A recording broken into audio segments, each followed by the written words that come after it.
몇 쪽을 보냐면 오늘 선생님 문학을 갈 건데 문학에서 지금 37쪽을 한번 볼 거야.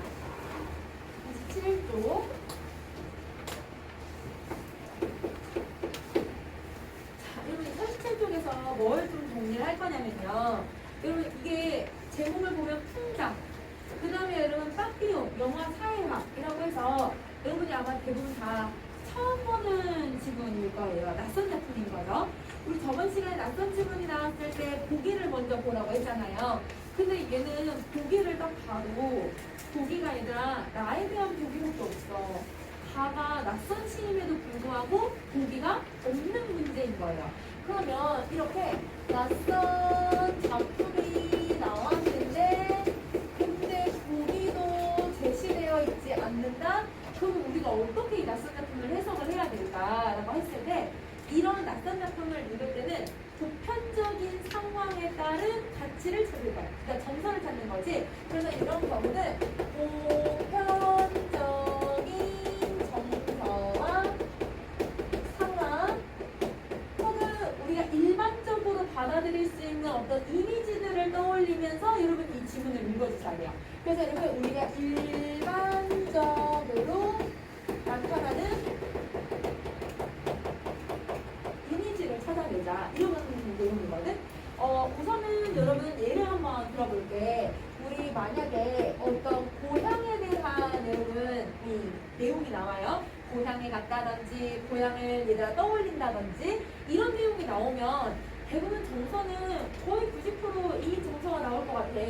고향을 떠올리는 그 상황 자체에서 화자는 고향에 대한 그리움에 대한 이야기를 하겠지. 그러면 여러분 고향에 대한 이야기가 나오면 보편적으로 그리움이라고 하는 정서가 떠올릴 거고, 혹은 여러분 또 우리가 여러분 만약에 누군가가 죽음에 대해서 이야기를 한다고 하면 그 죽음에 대해서는 여러분 우리가 슬픔의 감정을 드러낸다든지 그럼 보여주는 슬픔의 감정을 드러낼 거고, 내가 만약에 죽음에 다친다고 했을 때는 죽고 싶은 사람이 어디 있어요? 죽음에 대한 두려움을 누구나 느끼겠죠. 근데 이제 간혹 죽음을 덤덤히 받아들이는 사람도 있을 수 있어.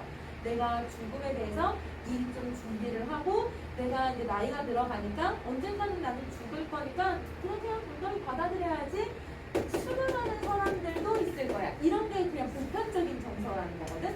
그러면 여러분 이런 보편적인 정서가 나왔을 때 이런 것들을 우리가 생각하면서 지문을 접근을 해주면 그러면 여러분 보기가 없는 여러분 낯선 작품은 웬만한 건 다 해석을 할 수 있다. 이렇게 생각을 해주시면 되거든요. 혹은 여러분 일반적으로 나타나는 이미지들을 한번 생각을 해보면 여러분 우리 석양을 한번 생각을 해볼게요. 석양은 해가 뜨는 거예요? 지는 거예요?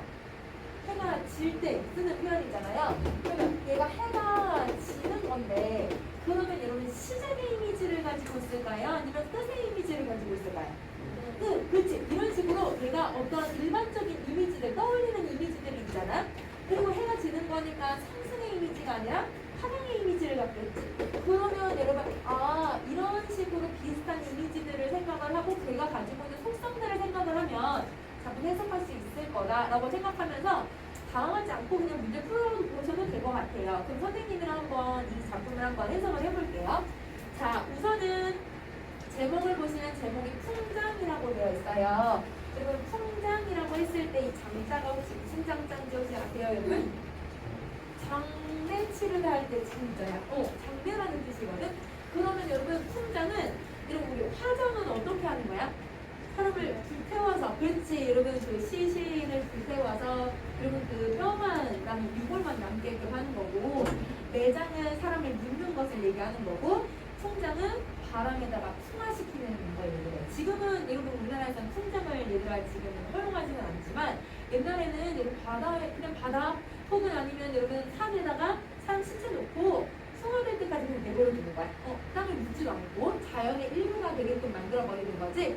그 풍장에 대한 내용이에요. 그러면 여러분 제목 자체에 뭐가 들어가 있냐면 죽음의 이미지가 들어가 있는 것 같아요. 그럼 우리 아까 죽음은 보편적으로 슬픔의 이미지를 갖거나 아니면 여러분 내가 두려워하거나 아니면 그 죽음을 덤덤히 받아들이는 정서가 나오지 않을까? 이렇게 했었잖아. 그 중에 어떤 정서랑 연결이 되는지만 여러분 찾아봐 주면 될 것 같아. 자, 1년 가자. 내가 세상에 뜨면 풍정시켜다오. 그러면 여러분, 얘는 자기가 죽었을 때 어떻게 죽기를 바래요. 그러면 여러분, 죽음에 대한 뭘 드러내고 있는 소망, 바람을 드러내고 있는 거죠. 그러면 죽음을 뭔가 난 죽기 싫어, 죽는 거 너무너무 무서워 이렇게 얘기하는 게 아니라 내가 죽을 때 이렇게 해줘 라고 해서 죽음을 미리 준비하고 있는 사람인 것 같아. 자, 그럼 다시 하자. 섭섭하지 않게 옷은 입은 채로 전자시계는 가는 채로 손목에 달아놓고 아주 춥지는 않게 가죽 가방에 넣어서 전세 택시를 싣고 여기까지. 그럼 여러분 아주 구체적이죠. 내가 죽었을 때 이렇게 해주고 이렇게 해주고 이렇게 해주고 이렇게 해주고 준비 과정도 아주 구체적으로 준비를 하고 있어요. 그래서 여러분 죽음에 대해서 소망을 하고 준비도 철저하게 하고 있는 상황이야. 자, 근데 여러분 우리 여러분도 근데 대충은 알 거야. 여러분 사람이 죽으면요, 죽은 사람은 이제 저승으로 가는 거잖아요. 이승이랑 끝난 거잖아요. 단절이 있는 거잖아요. 그러니까 이 사람은 이승 사람이 아니기 때문에 요즘 약간 이런 표현을 써. 죽어서 가져갈 것도 아닌데 뭐하러? 막 이런 표현을 쓸 때도 있잖아. 그러면 여러분 우리가 사람을 이렇게 반에다가 이제 넣을 때 입관이라고 하거든요. 입관을 할 때 사람에게 혹시 무슨 죽은 사람에게 뭘 입히는 뜻이 아시죠?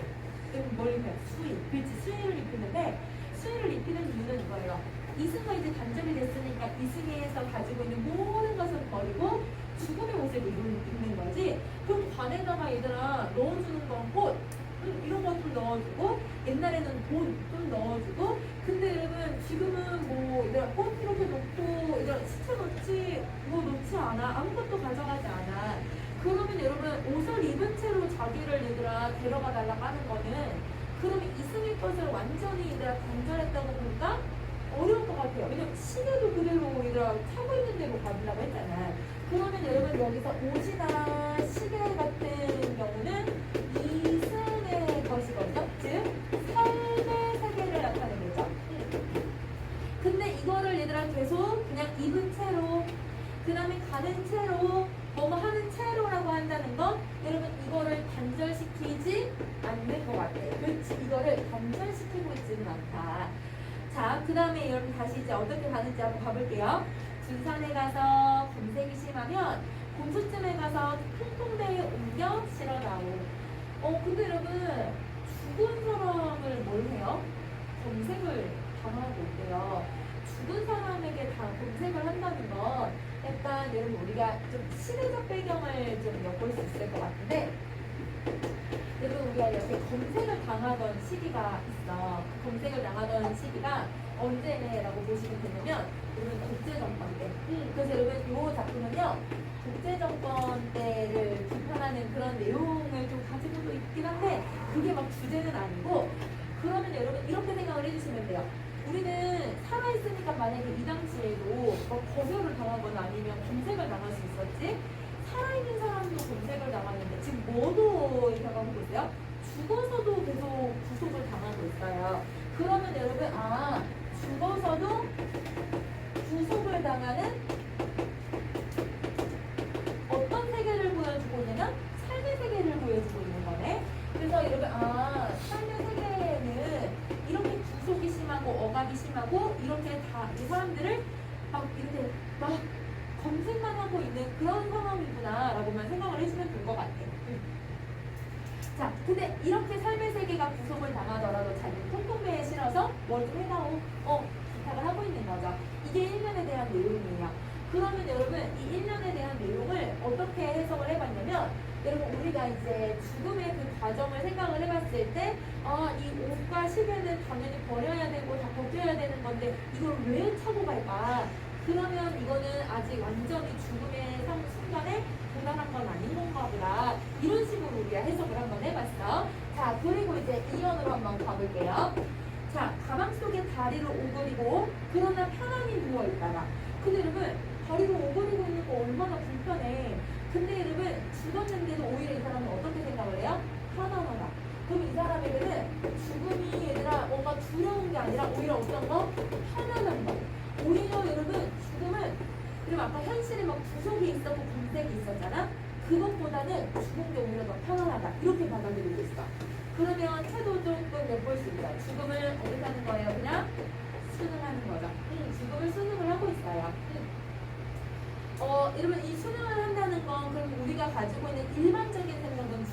두려워한다는 건데 그 두려움이라고 하는 일반적인 생각에서 어떻게 하고 있냐면 한 차원 더 높이 생각을 하고 있는 거거든. 왜냐면 죽음을 이렇게 받아들이는 건 쉬운 태도가 아니란 말이야. 이렇게 여러분 내가 가지고 있는 일반적인 생각에서 한 단계를 더 넘어서 생각하는 걸 초월한다라고 얘기를 해요.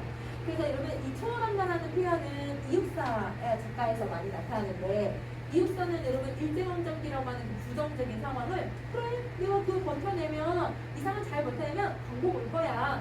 다른 사람들은 일제강점기를 힘들다, 절망스럽다, 좌절스럽다라고 생각하는 게 보편적인데 그 사람은 그걸 이겨냈을 때 오히려 더 나은 삶이 있을 거야. 긍정적으로 생각한다는 게 훨씬 더 한 차원 더 높이 생각을 하는 거잖아요. 그래서 그런 걸 초연하다 이런 표현을 써요. 그러면 여러분 이걸 우리는 다시 새 속에 얽매이지 않는 거니까 이걸 달관적 태도라고도 볼 수 있을 것 같아. 그럼 다시 달관이라는 건 새 속에서 벗어나는 것. 그래서 뭔가 삶에 대한 거나 세속적인 거에 연연해하지 않는 거 이렇게 생각을 해주면 돼요. 자 그럼 좀 더 가볼게요. 선유도를 지나서 여기 선유도는 사람이 사는 선이고요. 무인도를 지나서 사람이 안 사는 곳으로. 그러면 이제는 여러분 점점 어떤 세계에서 멀어지고 있냐면 인간들이 살고 있는 삶의 세계에서 멀어지고 있는 거네요. 인간들이 살고 있는 삶에서 멀어져서 배가 육지의 허리에 대는 빈척에 잠시 정신을 잃고 여러분 정신을 잃을 수는 없죠. 이미 죽은 상태니까 그렇지? 정신을 잃고 가방을 벗기고 옷을 벗기고 무인도의 늦가을 차가운 햇빛 속에 구두와 양말도 벗기고 손목시계가 부서질 때 여러분 이 무인도에 와서야 이제야 뭘 하고 있어? 옷이랑 가방이랑 그 다음에 여러분 또 이런 구두랑 양말을 모두 다 벗기고 있어요. 그러면 옷이랑 가방이랑 구두랑 양말은 모두 다 아까 어떤 것이라고 했어? 삶의 세계라고 얘기를 했잖아. 그러면 이 삶의 세계를 벗기우고 라고 하는 이 말은 뭘 하려고 하는 거예요? 단절시키려고 하는 거겠죠. 그래서 여러분 아까 1년에서는 이거를 입은 채로 간다고 했으니까 아직 삶의 세계에서 단절이 안 된 거고 얘는 단절이 된 상태 이렇게 정리를 해주시면 돼요. 자 그러면 여러분 이 삶의 세계에서 단절이 된 거를 여러분 시계까지 포함을 하면 그러면 여러분 여기서 우리는 표현법을 여러 개를 찾을 수 있을 것 같아요. 표현법 선생님이랑 여러분 우선은 세 가지를 한번 찾아볼게요. 우선은 여러분 그 삶의 세계를 나타내주는 애들을 여러 개를 지금 쭉 이렇게 나열해 놨잖아요. 그러면 여러분 무슨 표현법이 들어가야 돼요? 열거. 그렇지. 열거법이 쓰였고 벗기우고라고 하는 말을 계속 반복을 시키고 있네. 그럼 반복을 시킨다고 하는 건 의미를 강조하는 거니까 단절된 상황을 계속 강조해주고 있다. 이렇게 생각을 해주면 되고 그럼 표현 하나 더 있어요. 여러분 거기에 차가운 햇빛 이 말 보여요? 여러분 차가운 햇빛이라고 하면 햇빛은 우리가 오감각에 할 때는 뭘로 느끼냐면 시각으로 느끼는 애란 말이에요. 근데 그 시각을 무슨 이미지로 표현을 하고 있어요? 촉각, 그렇지? 그럼 이미지가 옮겨간 거잖아요. 그럼 여러분 우리가 저번 시간에 봤던 어떤 애가 돼야 돼요? 공간학적 이미지, 그렇지? 그래서 얘는 공간학적 이미지를 사용을 하고 있다. 그러면 여러분 공간학적 이미지는 땡땡의 땡땡화 이렇게 되어 있잖아. 그러면 얘는 뭐뭐이 뭐뭐화 어떻게 설명을 해주면 돼요? 시각의 촉각화. 그렇지? 우리 앞에 때 원래 가지고 있는 이미지를 써줘야 되지. 자, 그러면 여러분 이때 감각이 옮겨간 거네. 그럼 우리 이걸 감각을 전이, 그렇지. 그래서 이렇게 한꺼번에 개념 정리해주면 좋을 것 같아요. 자, 이연까지 이렇게 이연 내용부터 보고 있었고요. 그럼 여러분 시계도 이제 떨어뜨렸다는 건 이제 시간, 이 삶의 시간과 다 단절되고 있는 모습을 보여주고 있는 것 같아. 자, 그 다음 말도 한번 가보자. 자, 바람 속에 익은 붉은 열매에서 툭툭 튕기는 씨들을 무연히, 그러니까 무연히는 자연스럽게 라는 뜻이거든. 자연스럽게 안 보이듯 바라보면 살을 말리면서 나오고. 그럼 여러분 옷을 다 벗긴 상태로요. 아무것도 걸치지 않은 거니까 진짜 자연 상태인 거잖아요. 자연 상태에서 뭐를 보면서 죽게 해달라고 하고 있어요? 씨를 바라보면서 죽게 해다오 이렇게 얘기를 하고 있어요. 그러면 우리 이 씨가 가지고 있는 보편적인 이미지가 뭐가 있을까라고 한번 생각을 해보면 씨는 얘들아 꽃이 피우고 얘들아 열매가 맺고 나서 그리고 나타나는 결실 같은 거잖아. 그러면 여러분 C는 보편적으로 우리 C에서는 결실이라고 생각을 해주셔도 되고, 자, 그 다음에 여러분 C는 또 어떤 이미지를 가지고 있냐면, C를 심어요. 다시 꽃이 피죠. 꽃에서 열매가 맺을 거고, 다시 또 씨가 만들어지면 또 꽃이 피고, 이게 계속 순환이 되는 이미지를 가지고 있는데, 그래서 여러분 C는요 순환의 이미지를 가져요. 그런데 자연의 얘들아, 지금 상태에서 자연이라고 하는 공간에서 여러분 자기가 이거 순환되고 있는 이 C를 보면서 주게 해달라고 하는 거는, 아, 자연인 상태로 자기가 돌아가고 싶다. 자연 상태로 돌아간다는 건 여러분 인간도 죽으면 어디로 돌아가는 거예요? 흙으로 돌아가는 거죠. 그러면 여러분 다시 이렇게 순환이 되는 그런 모습을 가지고 있는 거네. 아, 그러면 아마 자기가 죽음은 태어나고 죽고 자기가 흙으로 다시 돌아가는 어떤 순환의 이미지로 설명하려고 하나 보다, 이렇게 생각을 해주면 될 것 같아요. 그래서 마지막에 보면서 죽게 해달라고 하는 게 C가 되지 않을까. 그러면 여러분 얘는 순환, 즉 자연의 성리, 이런 이미지를 여러분이 같이 연결해서 해석을 해주셔도 이거는 주관적인 해석이 아니라 타당한 해석이라고 생각을 해주셔도 될 것 같아요. 자, 그 다음에 여러분 이렇게 했고, 그 다음에 이제 마지막 두 줄 더 갈게요. 어금니에 박혀서 녹쓰는 백금 조각도 바람 속에 빛나게 해다오. 여러분 이가 썩은 거에 혹시, 지금은 이제 안 하겠다.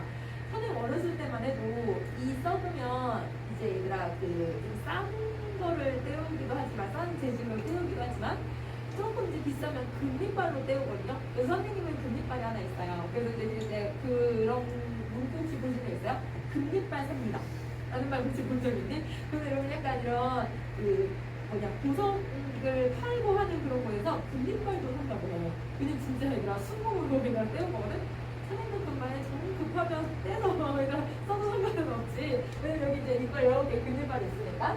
그럼 여러분 이 금이라고 하는 애를 왜 위에다가 지금 넣어놨을까? 치과에서 지금은 여러분 이제 좋은 여러분 소재들이 많으니까 여러분 이제 좋은 소재로 이렇게 하지만, 옛날에는 왜 금을 위에다가 씌웠을까?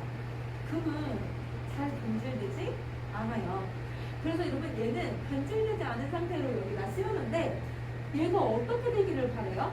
이 변질되지 않는 애를 녹슬었으면 좋겠다고 해요. 바람이. 녹쓰는 그 상태가 되기를 바라고 있다고 합니다. 백금 조각. 그러면 이 화자는요, 이 백금 조각도 여러분 없어졌으면 좋겠다고 생각하는 거야. 그러면 왜 없어졌으면 좋겠다고 생각할 거냐면, 얘가 긍정적인 걸까요? 부정적인 걸까요? 부정적인 거기 때문에 얘들아 없어져게, 녹슬기를 바라는 거예요. 그럼 자, 그 백금 조각은 어떤 이미지를 가지고 있을까? 금이잖아요. 금이라고 하는 건 여러분 지금도 돈 대신에 얘들아 금으로 얘들아 이 매매를 하거나, 금으로 얘들아 내 재산을 불리거나, 얘는 돈과 관련되는 거네.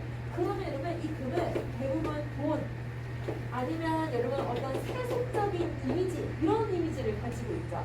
그러면 물질, 이런 이미지를 가지고 있으니까, 아, 그래서 이런 물질이나 돈이나 세속적인 가치들이 내 이 자연 상태에 있을 때 없어졌으면 좋겠는 거. 이렇게 생각을 하는 거야.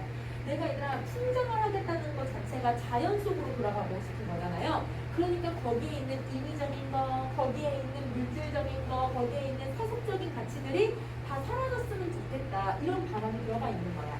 그러면 여러분 금이 가지고 있는 물질적인 이미지, 물질적인 가치들이 소실되길 바라는 화자의 마음. 그러면 여러분 아까 선생님이 발관이라고 하는 게 세속적인 가치에서 벗어나는 태도를 여러분 발관이라고 한다고 했잖아요. 완전히 여기에서는 발관적 태도가 두드러지게 나타난다라고 생각을 해주면 되는 거예요. 이런 식으로 여러분 내가 하나도 여러분 이런 세속적인 가치에 미련이 없잖아요. 이게 발관적 태도라고 해요. 좀 발관적 태도가 되게 어려워요. 왜냐면 사실 선생님도 어떤 삶을 살아야 발관적 태도가 될 수 있을까? 이론적으로는 알겠지만 실천을 못하겠거든? 왜냐면 나는 되게 사소한 거에 연연을 하니까. 근데 얘는 정말 사소한 거에 연연해 하지 않고 세속적인 가치를 버릴 수 있는 태도를, 세속적 가치, 발관적 태도, 이렇게 얘기를 해요. 그래서 발관적 태도를 여기에다가 연결을 시켜주시면 돼요. 자, 그럼 여기까지가 2년이에요. 이제 3년 갑시다. 바람이불처럼 덮고 이런 바람을 이불처럼 덮는데요. 자, 화장도 해탈도 없이. 그럼 이런 화장도 안 하고 해탈도 안 한다는 건 여러분 아무런 장례 절차를 치르지 않고 아무런 장례 절차 치르지 않고 이불을 여미되 바람을 여미고 마지막으로 몸에 피가 다 마를 때까지. 그러니까 피가 마른다는 거는 완전히 내가 이제 땅속으로 어떻게 되는 거야? 없어져 버리는 거지. 소멸 이미지를 가지고 있는 거네. 내가 완전히 소멸될 때까지 바람과 놀게 해다오. 그러면 여러분 이 작품은요 소멸을 부정적으로 생각을 하는 걸까요? 소멸을 부정적으로 생각하지 않아요. 긍정으로 생각을 하는 거고, 근데 여러분 어떤 거를 좀 더 원하고 있어? 바람과 놀고 싶대. 바람과 놀기를 원한다는 거. 여러분 우리 이거 고전 시간에서 많이 보이는 태도죠. 자연과 함께하려고 하는 태도. 자연 합일의 태도를 보인다. 자연 친화라고 해도 상관없어 얘들아. 자연 합일, 자연 속으로 내가 하나가 되어가고 싶어 하는 거. 그래서 자연 합일의 태도를 가지고 있다. 그러면요 이 작품은요 여러분 죽음을 가지고서 여러분 또한 죽음을 이렇게 받아들이는 태도를 가지고 있어. 죽음에 대해서 나는 되게 순응적이야. 이게 주제라기보다는 죽음이라고 하는 것을 통해서 두 가지의 주제를 보여주려고 하는 거야. 첫 번째, 자연함. 자연 속에서 내가 살고 싶은 거. 그러니까 여러분 만약에 죽음을 덤덤하게 받아들인다고 했으면 화장을 하든 매장을 하든 어떤 방법을 선택해도 상관없었을까? 근데 왜 풍장을 선택했을까? 그거는 자연 속에서 내가 하나가 되고 싶어하는 마음을 드러내는 거지. 그리고 두 번째는요. 이거랑 좀 반대되는 개념인데 여러분 아까 이런 거를 안 하기를 원하잖아요. 벗어나길 바라고 물질 문명을 비판하고 싶은 이런 의도도 있다고 봐주셔도 돼요. 그래서 물질 문명은 멀리하고 자연 속에서 싶어하는 마음을 드러내는 작품이다. 그러면 여러분이 눈에 풀 수 있을 것 같아요. 자, 여러분 48번은 여러분 4에 대한 설명만 읽으시고 OX를 한번 표시해 주시고요. 그 다음에 49번은 여러분 문제 푸실 수 있을 것 같아요. 그럼 이거 한번 해보자. 48번, 49번.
가보자. 48번 갈게요. 48번에 가는 타인의 삶과 비교를 통해 자기의 삶을 성찰한다. 이러면 누구랑 비교하고 있는 내용이 있어요? 이거는 없죠. 그래서 여러분 1번은 그냥 아예 가에서부터가 잘못된 설명. 자, 2번 갈게요. 삶의 세계와 죽음의 세계를 대비한대요. 여러분 삶의 세계가 나오고 그 다음에 여러분 죽음의 세계에 대해서 자기 죽음에 대해서 이야기하고 있는 건 맞는데 삶의 삶의 가치를 깨닫고 있대요. 그 삶의 가치는 난 이렇게 살아야지 라고 하는 거거든. 근데 이 사람은 이렇게 살아야지가 아니라 어떻게? 난 이렇게 죽을 거야. 죽음에 대해서 이야기를 하고 있으니까 그러면 여러분 2번은 적절하지 않은 거라고 보시면 되고요. 3번 갈게요. 여러분 화자는 가정을 통해서 여러분 가정은 여러분 if를 써야 되고 그리고 나서 여러분 바람을 드러낸대. 이게 어디 나오냐면 첫 번째 문장부터 나오지 않니? 내가 이 세상을 뜨면 if 그리고 내가 풍장을 하게 해다오 이런 뭐뭐 해다오는 부탁을 얘기하고 있는 거잖아. 그러면 여러분 3번은 맞는 거 될 것 같아. 가에서는. 자 그다음 4번 갈게요. 화자는 자신의 과거를 돌아본대요. 근데 여러분 이거는 과거에 대한 이야기를 하고 있는 게 아니라 자기가 어떻게 죽을 것인지에 대한 여러분 미래에 대한 이야기를 하잖아요. 그러면 얘는 적절하지 않네. 자 그다음 5번 갈게요.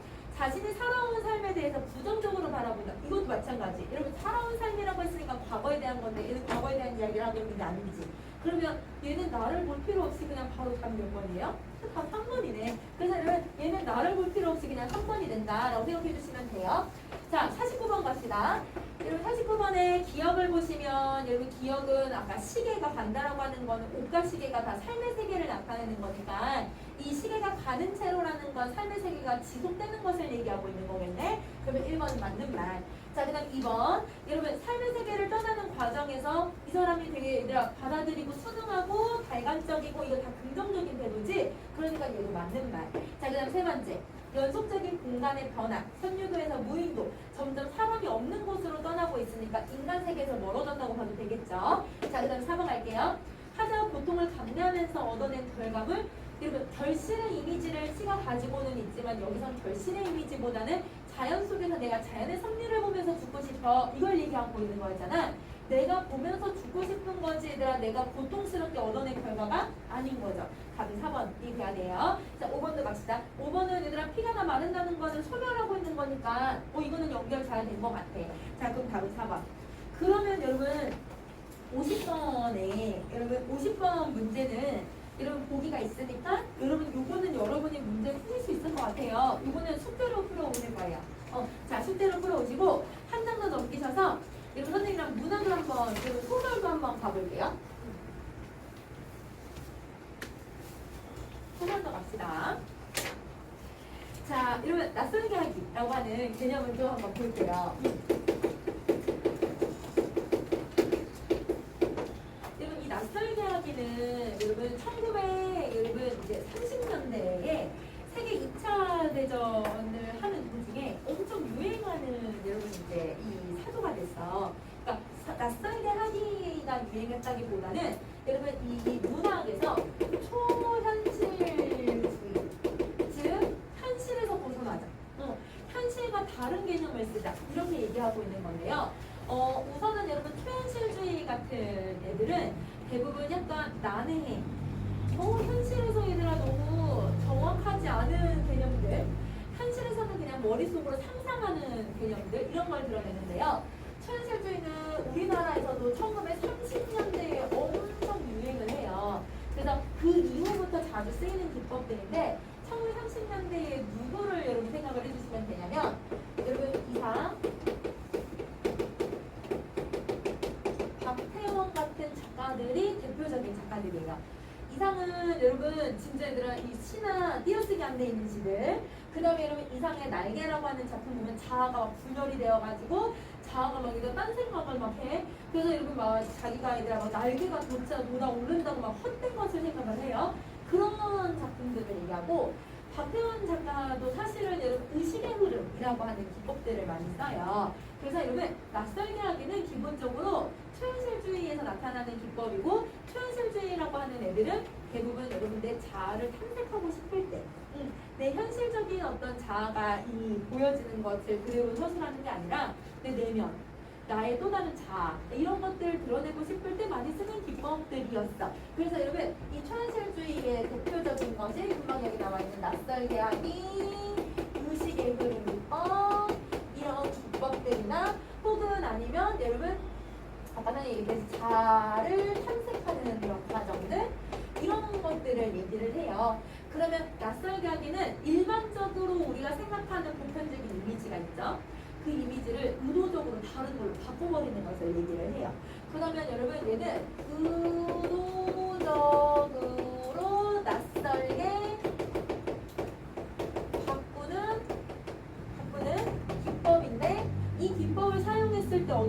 상대방과는 바꾼 거를 강조해버리는 거야.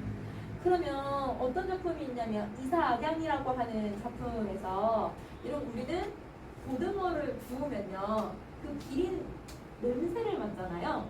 근데 여러분 그거를 어떻게 표현을 하고 있냐면 고등어가 구워지고 있고 그 냄새를요 이도적으로 아니라 시각적인 것으로 표현을 해버려요. 그러니까 우리는 일반적으로 고등어 냄새하면 후각이라고 딱 생각을 하는데 후각이 아니라 다른 감각적 이미지로 바꿔버려서 의도적으로 내가 그 냄새를 맡으면서 이사했을 때 혼자 있는 삶을 더 강조를 시켜버리는 거야. 그러니까 이런 가장 사소한 기법은 이런 거. 되게 낯설게 하는 거는 그러면 아까 이상처럼 띄어쓰기를 안 한다든지 자아를 분열을 시키는 거 이런 작품들이라고 생각을 해주면 될 것 같아. 그러면 여기서도 여러분 정말 난해하다 싶을 정도로 뭔가 이상하고 비현실적인 내용들이 들어가거든요.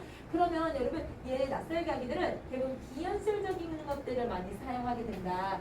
고전 소설이 아닌데도 비현실적 요소들이 들어가 있는 거야. 그럼 한번 가볼게. 자, 우선은 여러분 이 낯설게 하기라고 하는 기법을 간단하게 설명을 해주고요. 53쪽입니다. 43쪽에 보면 53번에 보기가 있어요.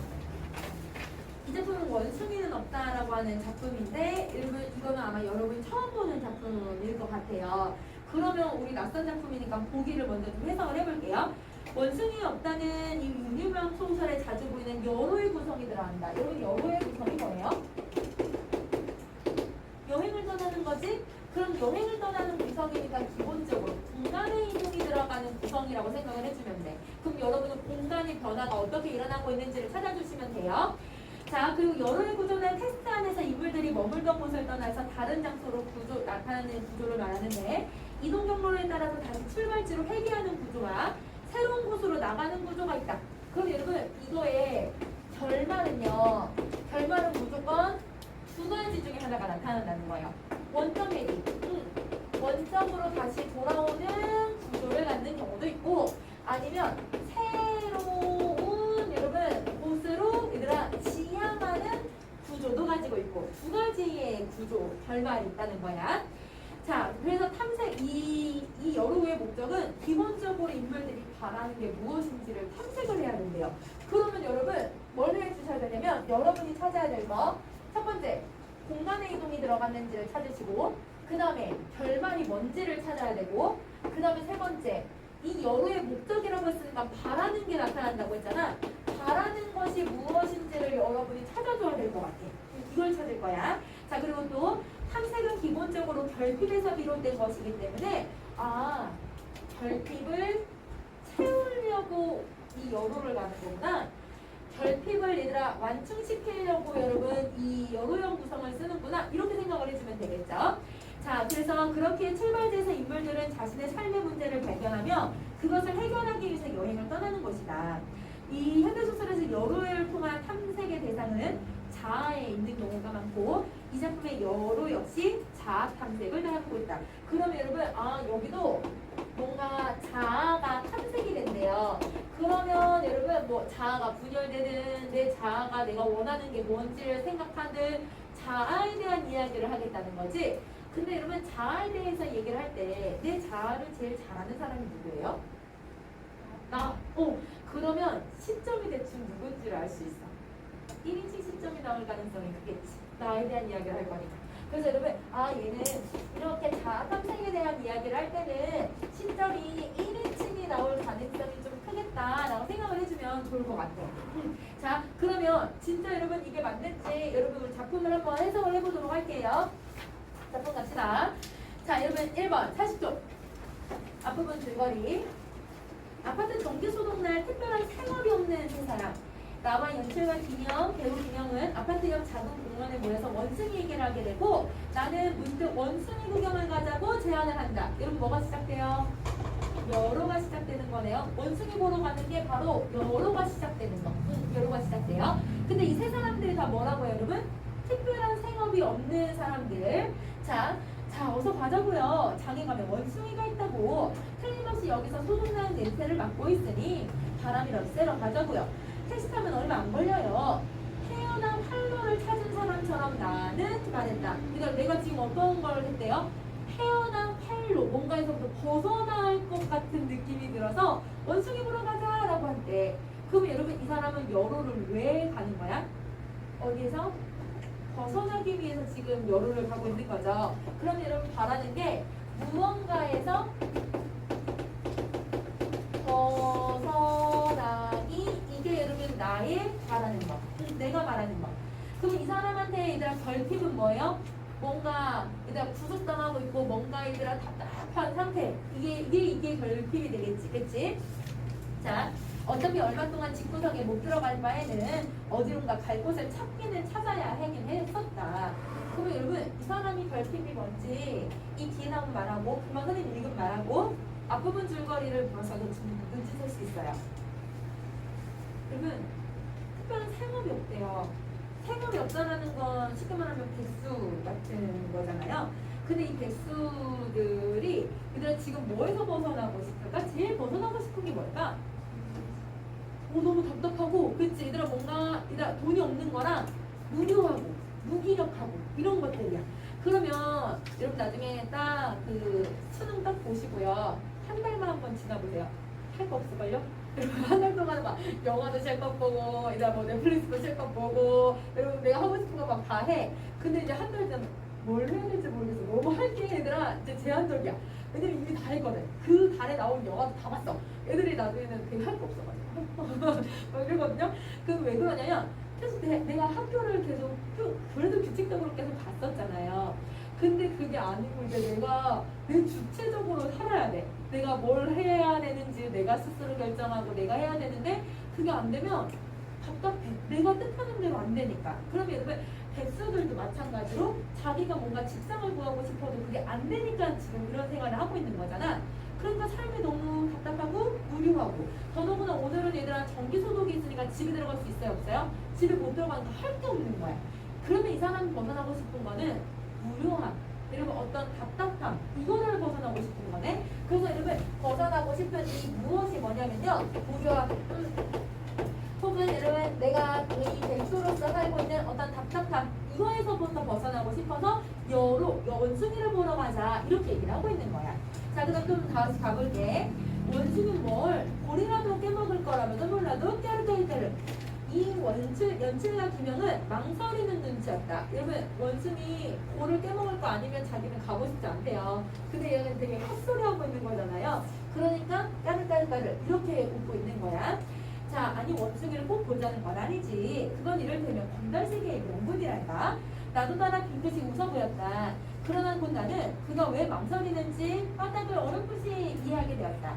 별 볼 일 없는 사람들끼리 명분 하나만은 그럴듯해야지. 여러분 지금 내가요 이 세 사람 여러분 이 세 명 자기를 포함한 세 명을 뭐라고 표현을 하고 있냐면 별 볼 일 없는 사나이들 이렇게 표현을 하거든요. 근데 여러분 자기 자신을 이제 높여서 표현을 하는 게 아니라 자기 자신을 어떻게 표현하는 거예요? 깎아내려 낮춰요. 맞아요. 그러면 여러분 우리 시에서도 자기 자신을 비웃거나 자기 자신을 깎아내리는 태도를 무슨 태도라고 해요? 자기다. 그렇지. 자기 태도라고 해요. 그러면 자기의 이런 무료한 삶에 대해서 자조적인 모습을 내가 보이고 있구나 이렇게 생각을 해주면 될 것 같아. 그럼 다시 가볼게. 자, 그러니까 그 왜 원숭이는 우리나라에는 없는 동물 아니요? 그거를 보러 간다는 건 굉장한 명분이지. 김영, 그렇지요? 나는 농담 섞인 투로 배우 김영 쪽을 향해서 공조를 구했다. 원숭이를 보러 간다? 그거 명분 하나 기가 막힙니다. 이 숨막히는 시대에 말입니다. 뭔가 오는 게 있군요. 이놈의 세상을 한번 우리 벗어나 봅시다. 마누라 등살에서 여러분 마누라 등살에서라고 한 다음에 여러분 뒤에 니은이 나왔잖아요. 그쵸? 그러면 그 니은에 여러분 단어가 하나 빠졌거든요. 자 여러분 니은 뒤에 뭐가 들어가냐면 지금 삼기인이라고 하는 말 들어가 있죠. 거기 사이에다가 여러분 일노라고 하는 말을 써주실래요? 자, 여러분 지금 이거가 지금 배우 김영이 얘기를 해요. 근데 여러분 배우 김영의 말을 통해서 우리는 조금 뭐를 엿볼 수가 있냐면 내가 숨막히는 시대라고 아까 분명 바로 하나 위에 말에서 나왔다. 자기가 숨막히는 시대에서 살고 있다고 하고 그리고 일노 삼김이라고 하는 말을 썼어요. 그러면 여러분 혹시 일노 삼김이 혹시 무슨 말인지 혹시 아세요?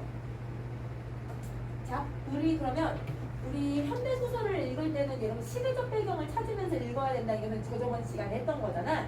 시대적 배경을 한번 찾아볼 건데 뒤에 조금 더 읽어보면서 시대적 배경을 한번 찾아보자.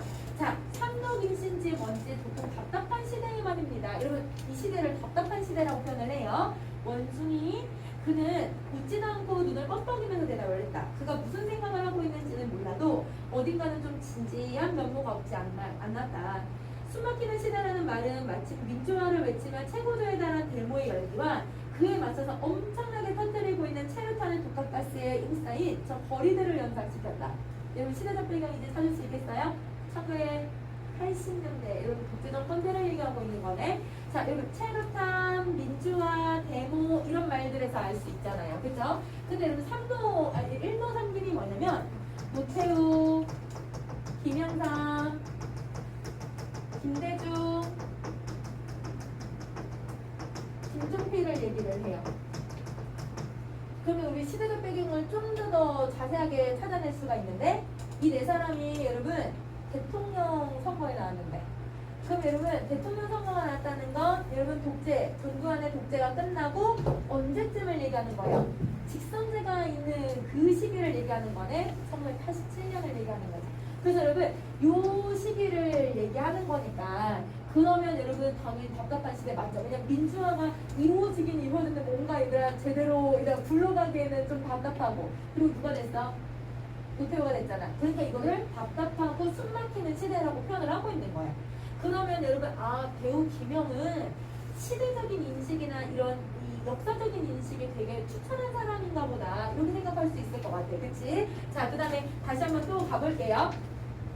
자, 그가 그의 진지성의 건성으로 이런 제안을 했던 나는 얼마쯤 좀 지친거렸다. 그는 나 같은 어중된 부류와는 달리 암울한 시대와 정치를 걱정하고 있었고 어느 때나 어중된 인간은 그와 같이 시대거를 짊어진 사람들에게서 삶의 중추를 가누고 있다라고 하는 큰 빚을 지면서 살고 있다는 것이다.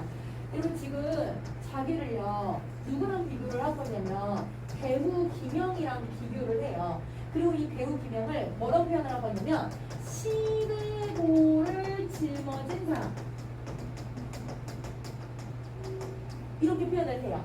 그러면 여러분 김영은 시대고라는 건 시대의 고통을 짊어진 사람 즉 여러분 민주화운동을 한다든지 아니면 여러분 독재정권을 타도해야 된다라고 하는 데모를 한다든지 이런 사람들을 얘기하는데 그래서 여러분 이 사람은 되게 진지해.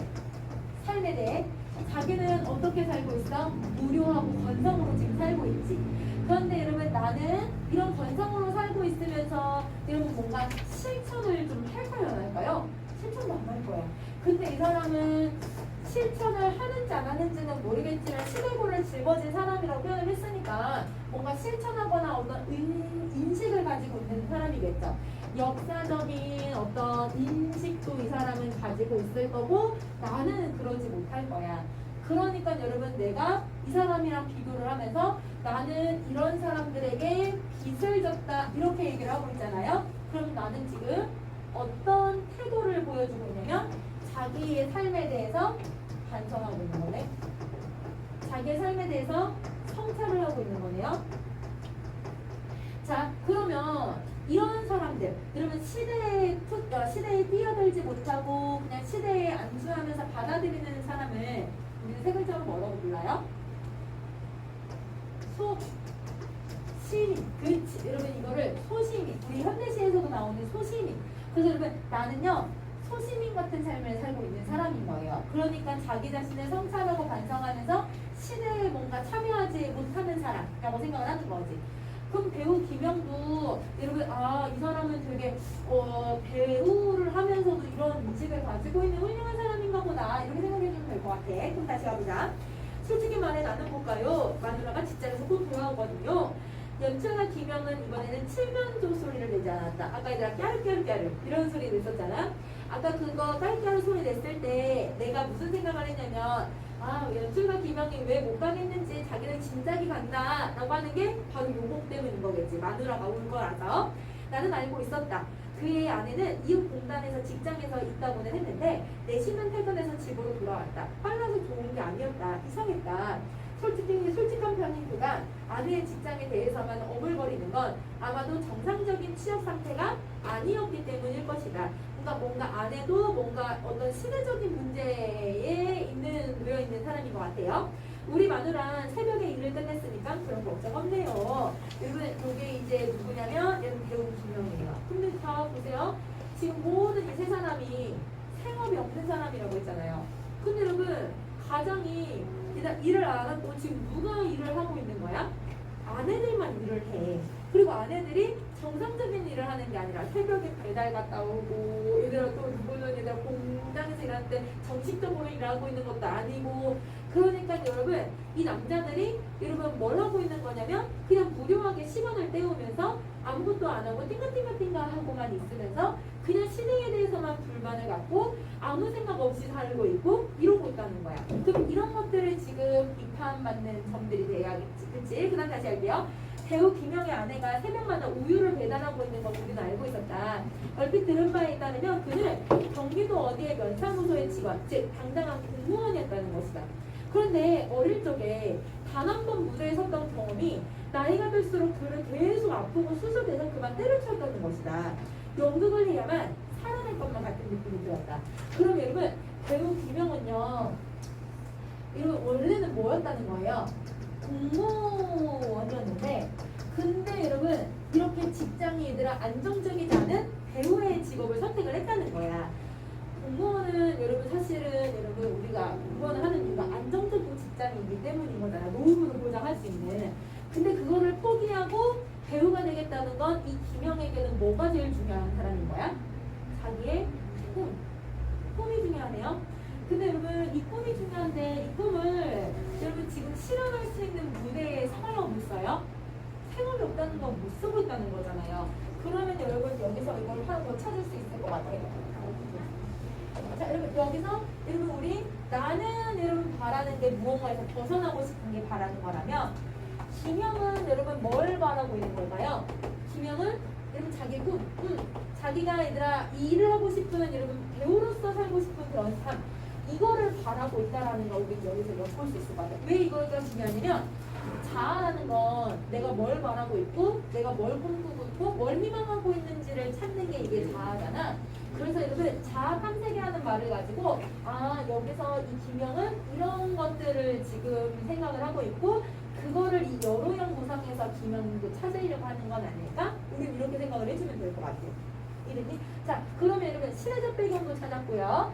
그 다음에 여러분 바라는 게 여러분 연출과 김영은 못 간다고 했으니까 이 두 사람이 아마 떠날 것 같고 이 두 사람에 대해서 뭘 바라고 있는지를 대충 찾아봤어요. 그러면 여러분 1인칭 시점이라고 하는 것도 먼저 여러분 나왔으니까 자 공간의 이동은 아직 나오지는 않았지만 여로가 시작되는 지점을 지금 설명하고 있었어요. 그럼 이제 여러분이 뒷부분은 여러분이 읽으시고 이거는 숙제예요. 뒷부분은 여러분이 읽으시고 결말이 뭔지를 찾아오세요. 응?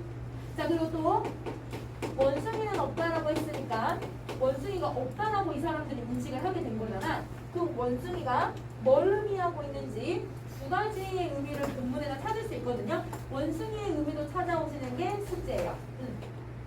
문제도 풀어오시는 것도 숙제예요. 그래서 문제 풀고 원숭이의 의미 찾고 결말이 뭔지 찾는 거 이렇게 세 가지를 해볼 거예요. 알겠지? 그러면 우리 잠깐 쉬는 시간 하고 그 다음 거 이어서 한번 해볼까요? 어딜 보냐면 우리 비문학을 한번 봅시다. 그리고 어딜 가냐면 10쪽을 갈게요. 10쪽.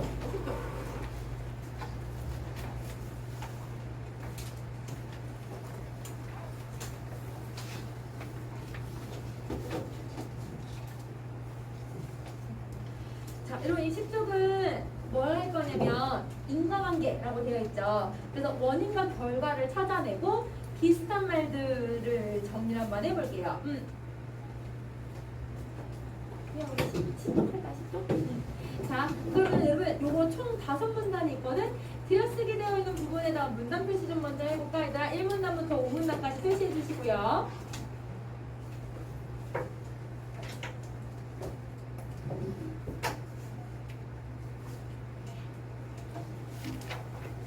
자, 5문단이에요. 5문단. 자, 그럼 시작해봅시다. 자, 1문단. 현대의 환경위기는 인류의 생존 문제일 뿐만 아니라 근대 이후에 구현되어 온 인본주의적 가치를 위협할 수 있는 요인이 되고 있다. 여러분 지금 뭘 하고 있냐면 환경위기가 두 가지의 문제점을 만들어냈대요. 첫 번째는 뭘 만들어냈냐면 여러분 생존의 위협을 가한대요. 생존 문제 만들고 있고 그 다음에 두 번째는 인본주의적 가치를 위협한대요.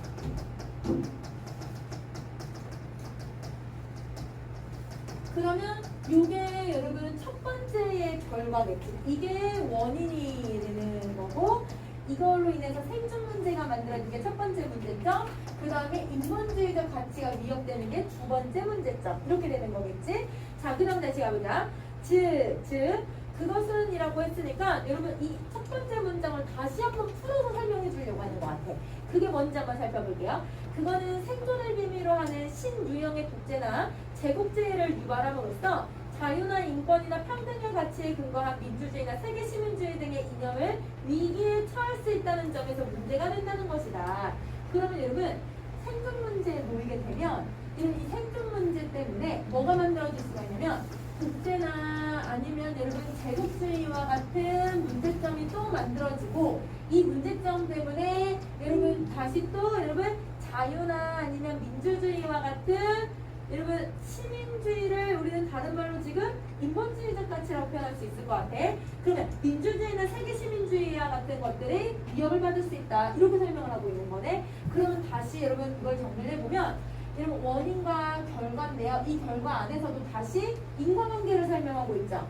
환경위기 만들어내면 생존의 문제가 만들어지고 이것 때문에 요게 나올 가능성이 생기고 이것 때문에 요렇게 된다라고 지금 설명을 하고 있지. 계속 인과관계로 열거해서 설명을 하고 있는 거야.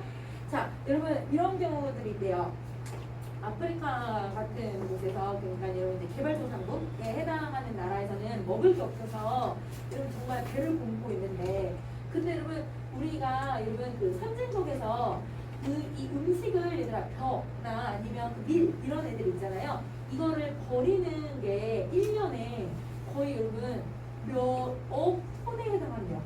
근데 여러분 그거를 얘들아 가난한 사람들한테 그 배고프어서 얘들아 배를 고프는 아프리카나 이런 나라에다가 줄 수도 있는데 그걸 안 하는 거야. 그래서 여러분 이게 오히려 또 다른 여러분 뭐 이제 음식을 가지고서 여러분 이게 여러분 배고픔을 다시 만들고 있다라고 하더라고요. 그러니까 이렇게 여러분 우리가 문제점들을 해결해. 근데 여러분 그 밀을 만들기 위해서 농약 쓰겠지? 밀을 만들어내기 위해서 여러분 우리가 또 그걸 또 버리는데 또 가공을 하면 또 그건 환경오염이 되겠지? 그러니까 이게 계속 악순환으로 계속 만들어진다고 얘기를 해요. 그런 내용에 대해서 설명을 하려고 하는 것 같아요. 그럼 이제 다시 한번 가봅시다. 자, 환경위기는 특히 철학적 근대에 대한 반문에서 중요한 주제로 부각이 된다. 이 위기는 자연과 인간을 근본적으로 차별하는 세계관을 사상적 토대로 하고 또한 그러한 세계관은 인간의 이성적인 주체성을 전면에 등장시킨 근대의 철학적인 혁명에서 비롯되었기 때문에 사상사적 맥락에서 가장 큰 책임을 져야 된다는 게 바로 철학적 근대라고 주장하는 것이다. 그러면 여러분 우리가 이제 근대의 철학이 나오는데 이 근대 철학에서 주장하고 있는 게 크게 두 가지가 있었대요. 어떤 것들을 주장하게 되냐면 인간은 무엇을 가지고 있는 주체다.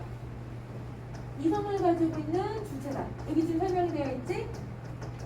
그러면 여러분 이성의 주체라고 하는 건 누구만 이성을 가지고 있다고 생각하는 거야? 인간만. 그렇지? 자연이나 여러분 동물들은 여러분 이성을 갖거나 어떤 사고를 할 수가 없는데 인간만 사고를 하고 인간만 여러분 이런 이성을 가지고 있다고 생각을 하는 거잖아요. 그러니까 여러분 지금 여기서 인간과 자연을 어떻게 한대요 여러분? 차별하는 사고관이 당연히 나올 수밖에 없었다. 이렇게 얘기를 하고 있는 거야.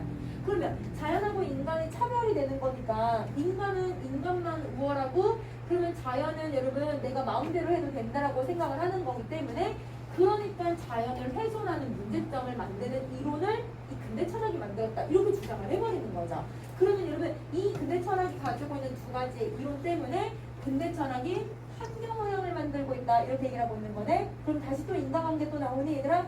이게 원인 여러분 환경위기가 다시 결과. 그럼 여러분은 계속 인과관계를 찾아주면서 글을 읽어주면 될 것 같아. 자, 그럼 다시 할게요.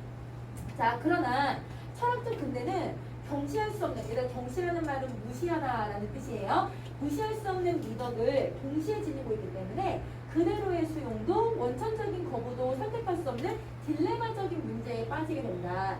그러면 여러분 근대 철학이 이런 문제점을 만들어내고 있으면 그러면 여러분 근대 철학을 없애면 되잖아. 안 하면 되잖아. 그치? 근데 안 하려고 했더니 얘가 가지고 있는 미덕이 있대요. 그러면 근대 철학이라고 하는 애는 여러분 미덕도 가지고 있고 이거 환경위기를 만들어내는 문제점도 가지고 있는 거네. 그러면 문제점을 없애려고 근대 철학을 없애면 미덕이 사라지게 돼버리고 미덕을 지키기 위해서 근대 철학을 내버려두면 계속 뭐가 만들어지는 거예요? 계속 환경위기가 만들어진다는 거죠. 이게 딜레마. 이게 문제점. 이렇게 설명을 하고 있는 거야. 자, 그럼 다시 할게. 저 숭고한 인본주의적 가치들은 무엇보다도 인간의 지성적이고 실천적인 자율성을 주창한 철학적 근대를 통해서 정초되었기 때문이다.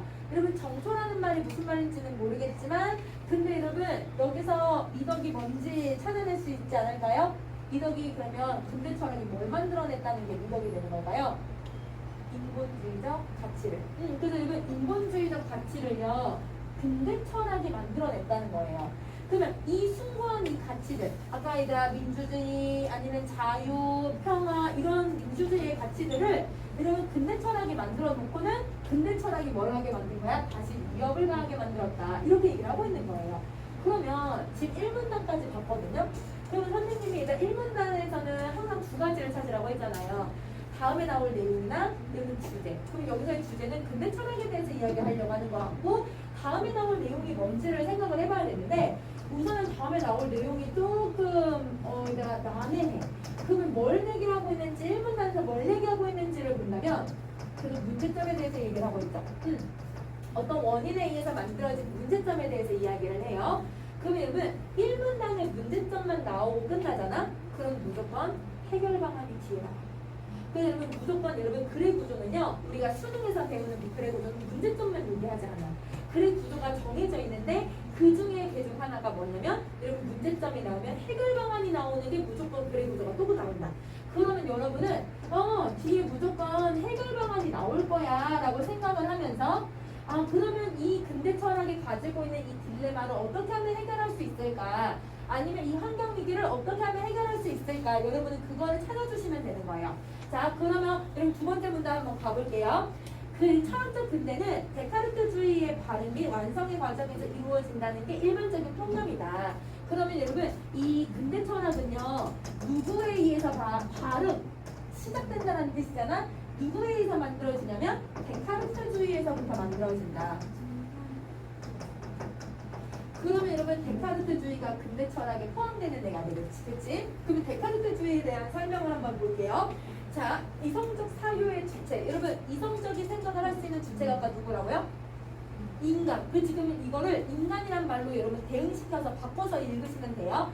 인간의 이런 절대적인 확실성을 철학의 제1원리로 논증하는 이 사상 체계에서는 자연을 주체에 대한 아까 주체가 누구라고?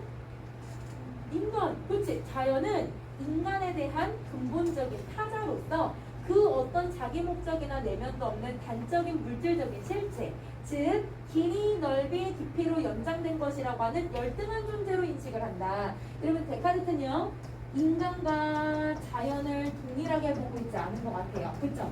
왜냐면 자연은 뭘로 보냐면 인간의 주체의 타자로 보고 있고 인간은 이성의 주체로 보고 있잖아요. 그러면 여러분 타자의 다른 말이 뭐가 있어요? 주체의 반대말. 주체 반대말. 객체. 그렇지 여러분 객체죠. 객체.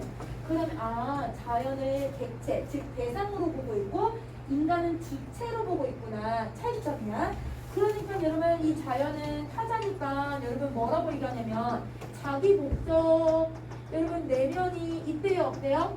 없대요. 그런데 여기 본문에는 나와 있진 않지만 인간은 그러면 자기 목적이나 내면을 어떻게 할까요? 가지고 있을 거라는 거 우리 예상할 수 있겠죠. 본문에 안 나와 있어도 이런 반대말로 찾아낼 수 있으니까.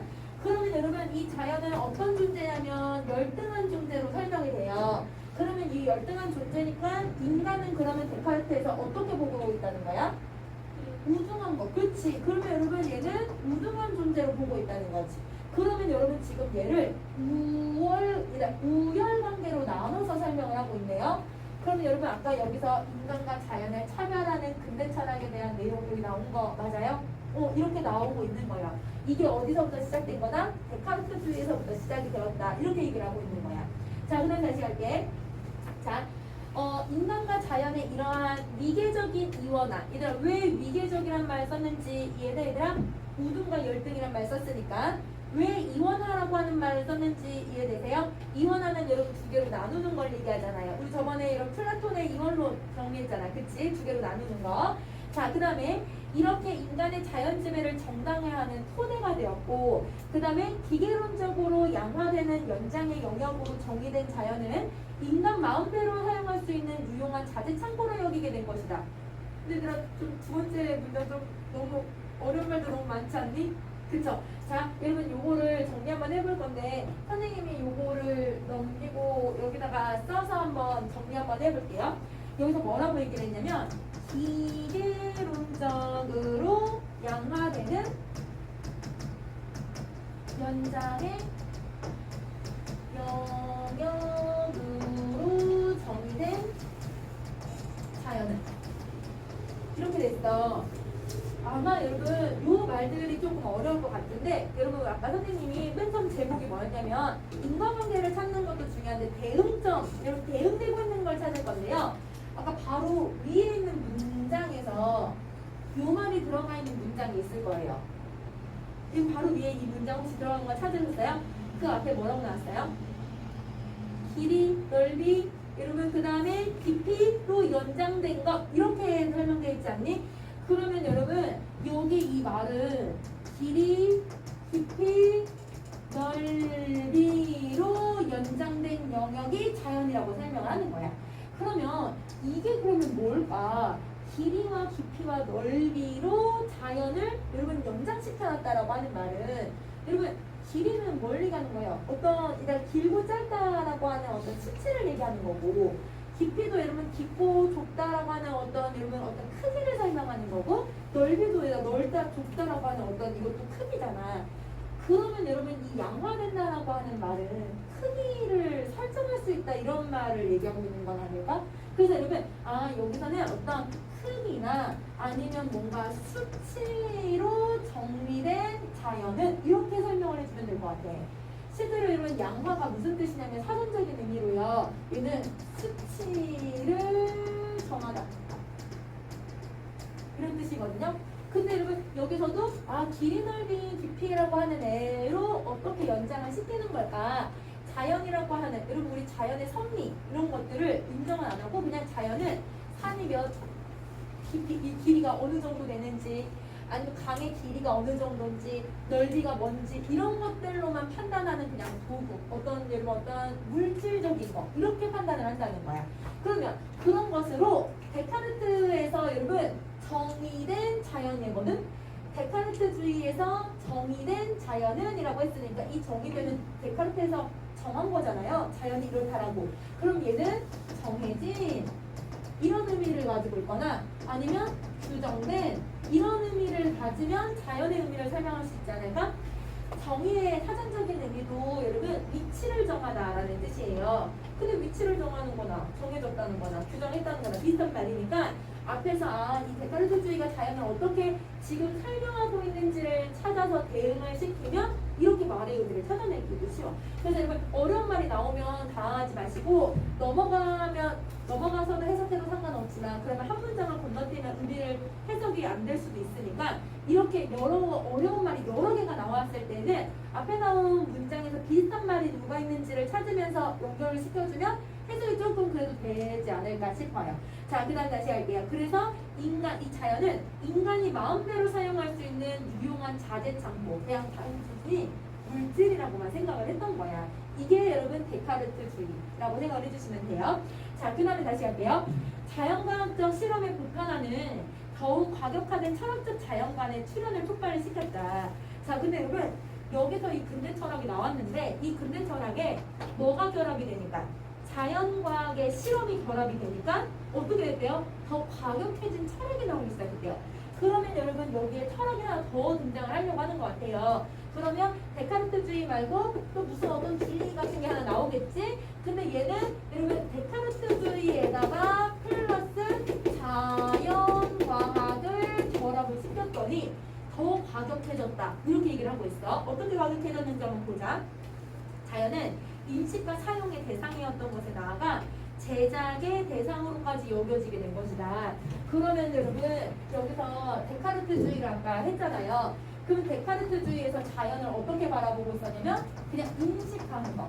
인간이 인식하는 대상. 인간이 그냥 사용할 수 있는 대상으로만 여겼었는데 근데 여기서부터는 자연을 어떻게 받아들이냐면 인식, 사용뿐만 아니라 우리가 만들어낼 수 있는 대상이라고 생각을 한다는 거야. 그러니까 인간 안에 더 얘들아 주물럭주물럭 할 수 있는 이런 물질이라고 생각을 해버린 거지. 자, 그래서 진리를 발견되는 게 아니라 만들어지는 것을 보는 이런 노선은 칸트주의에서 특히 전형적으로 대두가 된다. 그러면 무슨주의를 얘기하려고 하면 칸트주의에 대해서 설명하려고 하는 거네요. 자, 그러면 여러분 여기서 칸트주의는 데카르트주의를 이어가는 것 같기는 해요. 근데 완전히 똑같이 이어가는 건 아닌 것 같아. 그러면 여러분 우리 저번 시간에 했었지? 여러분 우리가 이런 객관주의하고 주관주의 할 때 비교되면 비교되는 차이점 공통점 찾으면서 읽으라고? 그러면 얘가 뭐가 되냐면 공통점이 되는 거고 얘가 두 개의 차이점이 되겠죠. 이걸 찾으면서 정리해 주시면 돼요. 다시 할게요. 자, 즉 의지의 규범인 도덕 준칙과 마찬가지로 지성의 대상인 자연 법칙 또한 그 입법권이 자율적 주체인 인간에게 부여가 된다는 것이다. 여러분 입법이 뭐예요? 법을 만드는 거, 제정하는 거. 그렇지? 그러면 이런 법칙이나 자연 규칙도 누가 만들어내는 거야? 인간이 만들어내는 거라고 생각을 하는 거야. 여전히 제작의 관계라고 생각을 한다는 거지. 자, 그리고 이 자연은 한낱 조야한 진료로서로만 주어질 뿐, 여러분 진료라고 하는 말은 여러분 약간 아까 여러분 두 번째 문단에서 자재창고라는 말이랑 연결을 시키면 좀 될 것 같아요. 어떤 재료, 어떤 소재 이런 말이 되겠지, 그렇지? 재료로서만 주어질 뿐 그 구체적인 존재 형식은 인식 주체로서의 인간의 지적 틀에 의해서 결정이 된다는 것이다. 그럼 여러분 인간은 여러분 어떤 존재라고 칸트도 생각을 하냐면 인식을 할 수 있는 존재고 여러분 더 나아가서 제작까지 할 수 있는 존재고 인간이 가지고 있는 지적 틀, 즉 여러분 이성을 얘기하겠지. 이성을 가지고서 누구를 만들어낼 수 있다고 생각을 하는 거예요? 자연을 만들어낼 수 있다. 이렇게 생각을 하는 거지. 그러면 단순히 여러분 어떤 주체 객체뿐만 아니라 재료와 어떤 여러분 얘가 더 우월하다라고 하는 게 더 심해지기 시작을 하는 거야.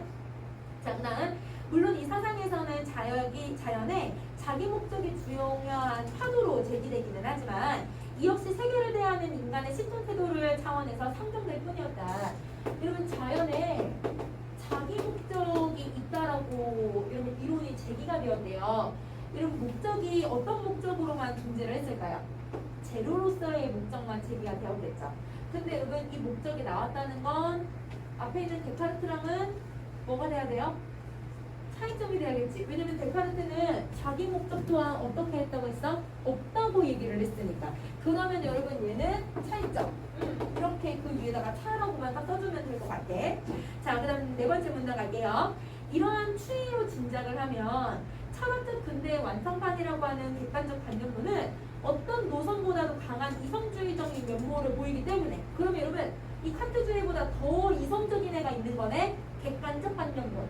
이 이성주의를 가지고 있기 때문에 자연에 대한 억압적인 지배를 정당하는 중국의 사조라고 하는 제명을 뒤집었을 개연성을 가지고 있다.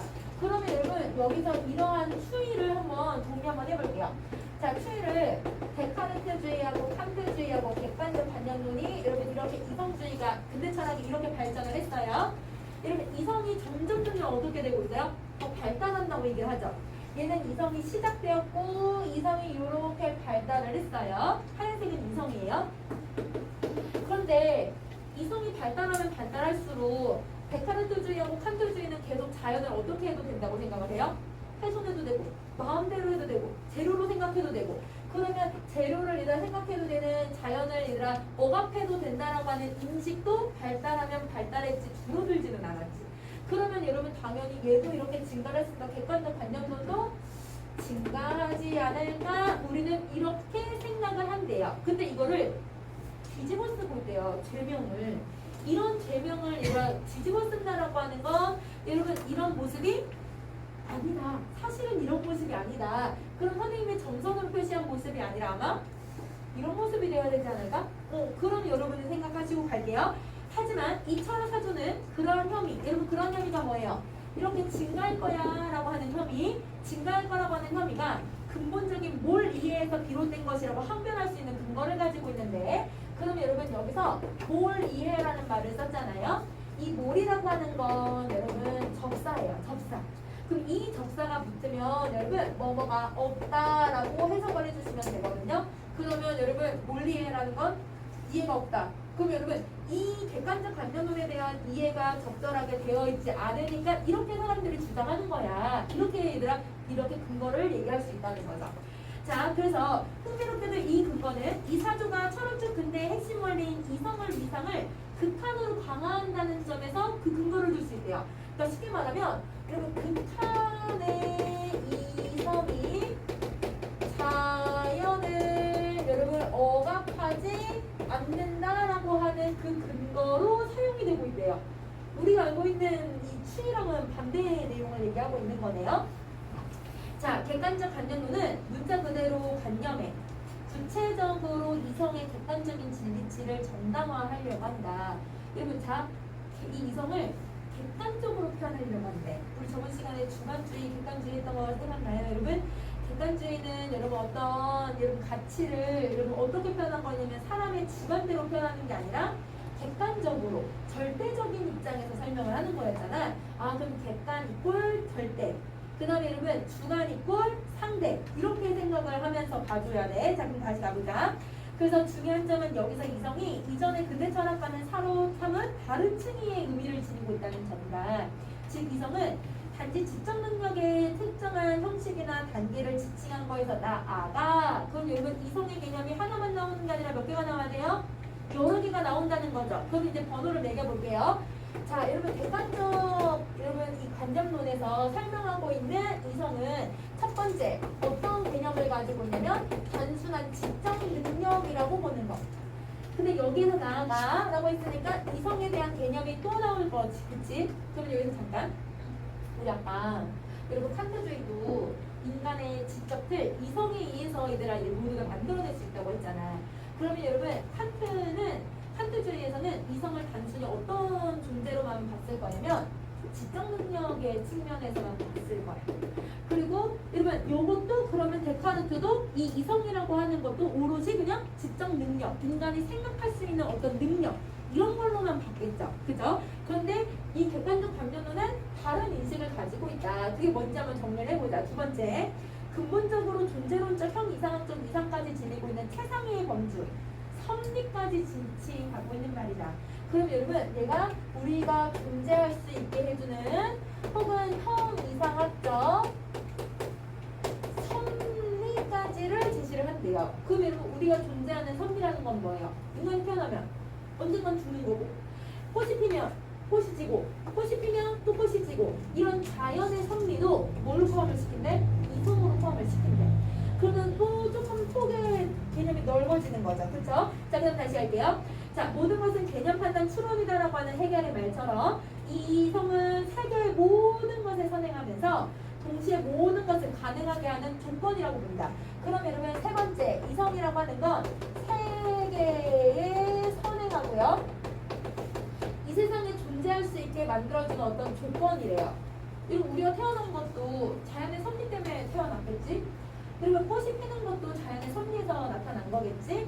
이 세계가 이렇게 존재하기 위해서는 이 세계를 운영하는 어떤 여러분 우주의 법칙이 있으니까 이렇게 이 세계가 만들어졌겠지? 그거를 여러분 세계에 선행하는 이성이라고 본다는 거예요. 그러면 약간 여러분 이성이라고 하는 게 약간 이런 의미인 것 같아. 본질. 그 대상이 가지고 있는 본질. 내가 왜 태어났고 내가 왜 존재하고 있는지에 대한 어떤 존재 본질에 대해서 얘기하려고 하는 것 같아요. 자, 그럼 다시 할게요. 자, 그리고 삼라만상의 선언적인 논리적 구조 및 내지 원리, 이 절대적인 위상을 갖고 있대요. 그럼 여러분 네 번째, 여러분 선언적인 여러분 논리. 여기서는 여러분 선언적이라고 하는 말은 여러분 비문학을 풀면서 기본적으로 여러분이 숙지해줘야 되는 말이에요. 여러분 선언이라고 하는 말은 경험 이전의 생각, 경험 이전에 얘가 존재하는 어떤 섭리를 얘기를 해요. 그러니까 내가 경험해보지 않아도 아는 것들. 그러면 여러분 얘는 경험 이전에 어떤 사고, 섭리, 이치 이런 것들을 얘기하는 거지. 그럼 내가 경험해보지 않아도 된다라고 하는 게 아까 그러니까 우리가 죽어보지 않아도 언젠가 죽는다는 거 알고 있잖아.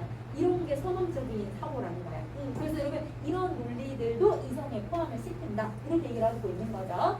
자, 근데 이런 거를 여러분 이성을 그래서 뭐라고 표현을 하고 있냐면 절대적인 위상을 가지고 있다라고 얘기를 해. 그러면 절대적이라는 말이 왜 나왔는지 이해되니 얘들아? 여기 안 돼? 객관적인 관념론이니까.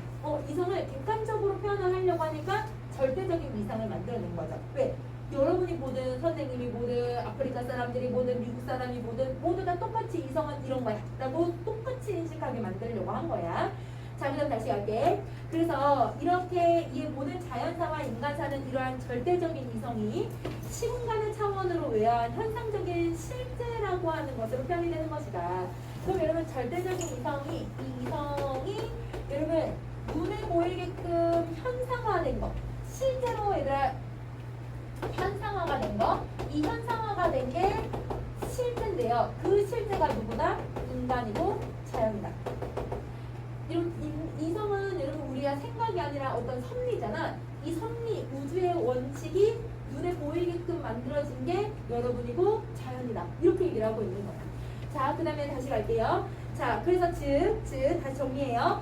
자연은 절대적인 이성에 따라 존재하고 변화하는 사물 형태의 이성이 되는 거고, 자연은 사물의 모습이 변하게 하는 여러분 어떤 섭리, 이성이 되는 거고, 인간은 여러분 이 지성적인 주체인 인간은 절대적인 이성에 따라서 사유하고 생각하고 성숙해지고 절대적인 이성의 인식에 도달해가는 의식 형태, 의식이 변할 수 있는 어떤 섭리에 따라서 만들어진 것들, 이렇게 이거이기 때문에 이 두 개는 여러분 모두 다 어디에서 온 거냐면 이성에 의해서 만들어진 거네요. 그러니까 근원적으로 똑같아요. 둘 다 근원적으로 똑같기 때문에 그래서 무슨 용어를 써요 여러분? 본질적으로 근원적이다 이렇게 얘기를 하고 있는 거야. 그러니까 여러분 우리는 그러면 이성하고 자연을 별개라고 생각하는 게 아니라 얘는 이성과 자연이 똑같은 거라고 생각을 하는 거네. 왜냐면 이성에서 온 거니까.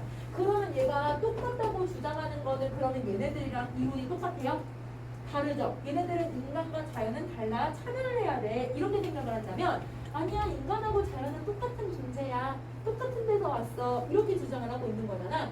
그러면 여러분 인간과 자연이 똑같으면 인간이 마음대로 자연을 훼손하게 돼야 돼요? 안 되겠죠. 환경위기를 안 만드는 이 철학이 만들어지는 거네요.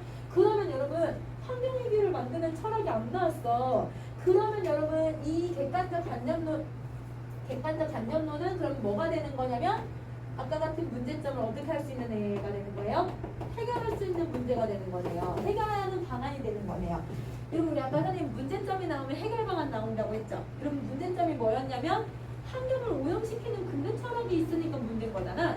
근데 근대 철학임에도 불구하고 환경을 오염시키지 않는 철학이 나온 거야. 그러니까 해결 방안이 되는 거죠. 자, 그러면 다시 갈게요.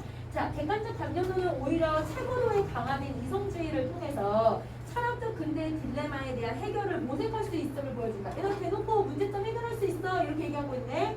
그것은 이성적 주체의 위상을 정당화하면서도 당시에 동시에 무분별한 자연 지배를 경계할 수 있는 근거가 되고 있는 것이다. 그러면 이런 거지 얘들아. 근대 철학에 얘도 포함이 되는 거잖아요. 근대 철학에 포함되는 거니까 굳이 여러분 근대 철학을 버리지 않아도 여러분 인본주의적 가치를 보존할 수 있고, 근데 여러분 저 이론에 따르면 문제점, 환경위기를 만들어내지 않을 수가 있으니까 이 두 가지를 모두 다 해결할 수 있는 어떤 조건이 되는 거네. 그래서 얘가 딜레마를 해결할 수 있는 애다 이렇게 얘기를 하고 있는 거야. 자, 그래서 이 때문에 현대 환경철학 담론에서 근대를 원천적으로 거부하는 포스트 모더니즘이 상당한 공감을 얻고 있는데, 얘들아 이 포스트 모더니즘은 왜 공감을 얻고 있을까요? 근대 철학이 가지고 있는 문제점을 버리자고 얘기를 하고 있으니까 공감을 얻고 있는 와중에 이 객관적인 관념론에 기반을 둔 자연 철학의 개발도 주목을 받고 있다. 왜? 얘는 근대 철학을 버리지 않아도 문제를 해결할 수가 있으니까.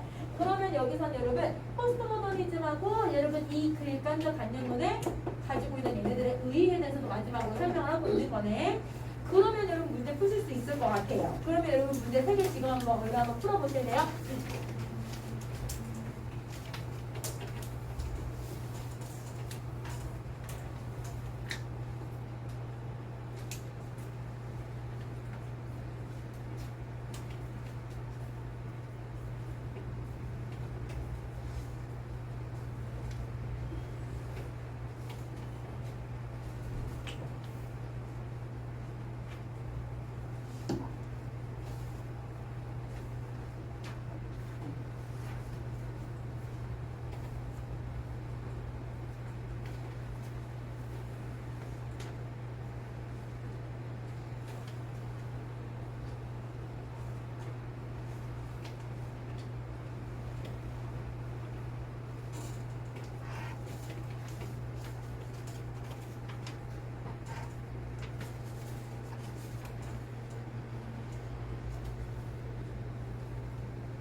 자, 선생님이랑 12번 한번 봐보자. 가장 적절한 거예요.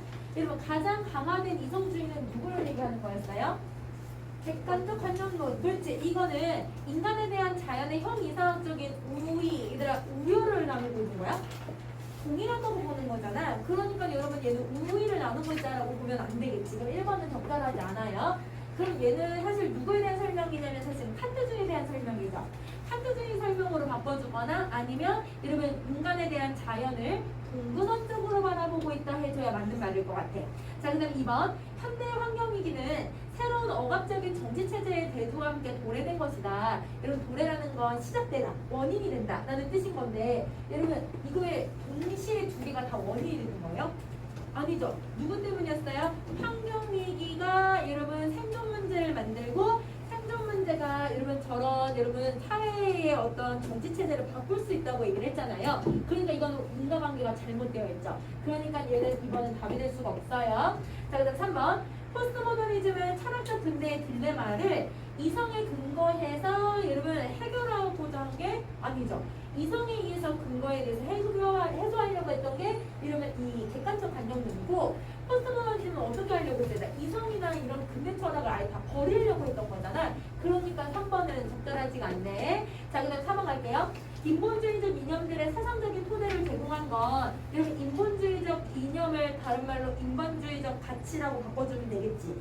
그 이 가치를 만든 건 누구였어요? 근대 철학이 만든 거네요. 그래서 답은 4번이 돼요. 자, 5번 갑시다. 인간의 이성적인 주체성을 옹호하는 철학사적 흐름은 억압적인 자연관으로 귀결될 수밖에 없었다. 여러분 우리 아까 추이를 보시면요. 추이가 여러분 데카르트, 칸트, 객관적 가능론인데 여러분 이성이 발달하면 발달할수록 여러분 이 자연의 얘들아 억압되는 사고를 만들어낸 게 아니지. 억압적인 사고를 만들어낸 거는 어디가 그냥 칸트까지만이야. 얘는 어떤 거에 귀결이 된 거냐면 자연을 해소시키는 여러분 자연의 문제점을 해소시키는 것으로 귀결이 되었다. 이렇게 해줘야 맞는 말이 되겠죠. 답은 5번도 적절하지 않아요. 자, 그럼 다시 여러분 우리 13번에 1번 갈게요. 기억은 데카르트고 니은은 칸트주의예요. 데카르트는 칸트와 달리 자연의 자기 목적을 이성적 인식의 기준으로 설정을 했다. 여러분 자기 목적이 나왔었는데요. 여기서의 자기 목적은 있다 없다. 데카르트는 없는데 어떻게 기준으로 세우지? 이게 안 되죠. 근데 여러분 니은 칸트주의는 자기 목적이 나왔지만 그냥 어떤 거였어요? 그냥 제기 정도만이었잖아요. 그러면 여러분 1번은 설명 자체가 지금 잘못된 거네. 그치? 그래서 얘는 적절하지 않아요. 자, 그 다음에 2번도 갑시다. 니은은 칸트는 여러분 데카르트와는 달리 인간의 자연 법칙을 수립하는 주체, 얘들아 입법을 시킨다고 얘기를 했잖아요. 그러니까 얘는 맞는 말 되는 거죠. 자, 그 다음에 세 번째 할게요. 둘 다 인식과 자연을 인식과 사용의 대상으로 본 게 이 공통점이라고 적었던 거지? 그러니까 맞는 말. 자, 그 다음 4번. 둘 다 자연에 대한 인간 이성을 더 우위에 놓고 있었죠. 차별을 뒀어요. 자, 그 다음에 5번째. 둘 다 환경위기에 대한 철학적인 책임이 있죠. 왜? 자연과 인간을 구분시켜놨으니까. 그럼 이것도 맞는 말. 답은 1번 내야 돼. 자, 그 다음에 여러분 우리 다시 14번으로 갈게요. 자연 법칙을 탐구하는 자연과학은 근데 여러분 잠깐 탐구하는 게 누구라고 되어 있냐면 자연과학을 탐구한다고 하잖아. 근데 여러분 탐구한다는 거는 뭐 하는 거예요? 학구열을 가지고서 생각하고 이를 연구하는 거잖아요. 이 연구하는 게 누가 연구를 해야 될까요? 사람이, 그렇지, 인간이 하는 거죠. 그러면 여러분 여기서는요 자연 법칙을 탐구하는 이 자연과학은 사실은 인간으로 바꿔서 해석을 해주시면 될 것 같아요. 그러면 자연 법칙을 탐구하는 인간은 의식 형태의 이성, 이 의식 형태의 이성이 누구였어? 인간이었지, 인간사였지. 인간사가 사물 형태의 이성, 여러분 사물 형태의 이성이 누구예요? 자연이잖아요. 자연을 인식하는 것이라고 여길 수 있을 것이다. 자, 지금 여러분 자연과학이 자연 법칙을 어떻게 한다고 하냐면 탐구한다고 했잖아요. 그러면 여러분 이게 인간이 여러분 자연을 어떻게 한다고 봐도 돼요? 인식하고 연구한다고 봐도 되겠죠. 그러면 여러분 요거는 맞는 말 될 수 있어. 왜냐면 이성을 가지고서 여러분 이성을 두 가지로 객관적 판단론이 나눠놓기는 했지만 인간은 여러분 이런 의식을 가지고 있으니까 그 사물 형태를 파악할 수가 있겠죠. 그러니까 요거는 맞는 말이에요. 자, 그 다음에 2번 갈게요. 이성의 위상을 지구의 형이상학적인 차원까지 높임으로써 여러분 이성을 가장 높인 거 맞죠? 여러분 맞죠? 맞고 자연 법칙도 인간 의식의 투영을 통해서 만들어지는 거? 여러분 자연 법칙은 아까 만들 수 있는 게 누구라고 얘기했어? 칸트가 만들어내는 거라고 했거든? 그럼 여러분 인간 의식의 투영이 아니라 자연의 선미를 가지고서 여러분 자연이 만들어져야 돼. 인간이 만들어내는 게 아니라. 그럼 여러분 이 앞에 여러분 지금 문장을 보시면 앞에는 객관적 관념에 대한 설명이 맞아요. 근데 이건 뒤에는 자연을 인간이 만들어내는 것이다라고 했으니까 누구에 대한 설명이냐면 칸트주의에 대한 설명이에요. 그럼 객관적 관념에 대한 설명이 아니죠. 답은 2번이 된다. 자, 그 다음에 3번 갈게요. 자, 삼라만상이 절대적인 이성의 발현이므로. 여러분 우리 삼라만상 여러분 여기 아까 4번이 이성에 대한 4번에 대한 설명이잖아요. 이성에 대한 설명을 여러분 객관적 관념에 대해서 잘 매칭을 시켜놨으니까 이건 맞고, 반이성으로 보이는 어떤 것도 궁극적으로는 이성 영역에 포함된다고 볼 수 있다. 여러분 여기서 계속 이성을 갖고 있지 않은 애들이 누구라고 생각을 했었어? 데카르트하고 칸트에서는 이성은 인간만 가지고 있다고 했잖아요. 그럼 반이성은 자연이네요. 그러면 여러분 3번을 반이성을 뭘로 설명을 하냐면 자연이라고 말을 바꾸시면 대응을 시켜서 한번 해보세요. 그러면 자연을 얘들아 어떻게 했어요? 이성 영역으로 아까 포함을 시켜놨잖아요. 객관적 관념론은 여러분 자연도 3일 상태의 이성이라고 판단을 했기 때문에 그러면 이것도 맞는 말 돼야겠네. 자, 한번 갈게. 이성이 절대적인 진리치를 지닌다는 관점에 의해서 여러분 절대적인 위상을 아까 가지고 있다고 얘기를 했죠. 절대적인 위상을 가지고 있으니까 역사적인 사건도 이성 법칙에 따라서 진행되는 것으로 볼 수 있다. 그럼 여러분 4번 역사는 누가 만들어? 인간이. 여러분 인간사에 해당이에요. 여러분 역사적 사건은요 인간사에 포함이 돼요. 그럼 우리 아까 여러분 여기 이 자연은 이성은 인간사하고 자연사를 만들어내는 거라고 했거든요. 그러면 여러분 이성에 의해서 역사적인 사건 만들어낼 수 있는 거네. 그러면 여러분 이것도 이성적인 법칙, 자연의 법칙에 따라 역사적 사건 만들어낼 수 있겠다. 그치? 그러면 이것도 맞는 말. 자 5번 갈게요. 자, 어학적인 자연재배의 책임을 져야 된다는 비판이 제기가 된다면, 근데 여러분 얘는 비판이 제기돼도 어떻게 할 수 있어? 근거를 들어서 이게 아니라고 주장할 수 있잖아. 그게 뭔지 한번 보시면 자연과 인간을 어떻게 봤어요? 근원이 똑같다고 보았기 때문에 얘들아 이거는 해소될 수 있는 문제 해결 방식에 해당했잖아요. 그러니까 얘도 맞는 말. 그럼 답은 여기서는 여러분 또 하나 더 이게 이론론적으로 볼 수 있는지를 살펴봐주면 될 것 같아. 아까 여러분 데카르트에서 여러분 뭐라고 표현을 했냐면 위계적 이원화라는 말을 썼거든요.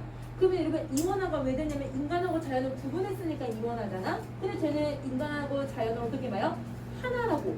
근원이 똑같다고 보면 이론론적 관점으로 봐도 되는 거네. 그러니까 여러분 여기서는 이론론적 관점도 맞는 말. 그래서 답은 여러분 2번이 되는 거예요. 자, 여러분 지문을 읽을 때 여러분 인과관계에 따른 내용이었고 저번 시간처럼 어떤 흐름에 따라서 비교하는 지문이었고요. 그 다음에 여기서는 좀 중요한 게 여러분 이렇게 여러분 근대 철학이 가지고 있는 일반적인 이론을 설명하는 내용이었어요. 이거는 좀 여러분이 내용을 좀 잘 기억을 해주면 좀 좋겠어요. 자주 나오는 제재 중에 하나거든요. 그리고 여러분 아까 14번 문제처럼 뭐가 나올 수 있을까요? 이렇게 인간사를 포함할 수 있는 예시들이 선택지에 나올 수가 있어. 그러면 여러분 이게 누구랑 대응이 될까? 이론론적 관점이랑 반대되는 말이나 대응되는 단어가 누구일까? 생각을 해서 여러분 그거를 찾아주시면 답의 근거를 찾아내기가 좀 쉬울 것 같아요. 그래서 얘는 이렇게고요. 그러면 여러분 숙제는 어떤 거냐면 아까 여러분 우리 문학에서 문제 안 풀었던 거 있었죠? 그거 풀어오는 거 숙제. 알겠지? 앞에 것도 안 한 것들은 숙제 풀어오자. 오케이, 오늘 여기까지 할까요?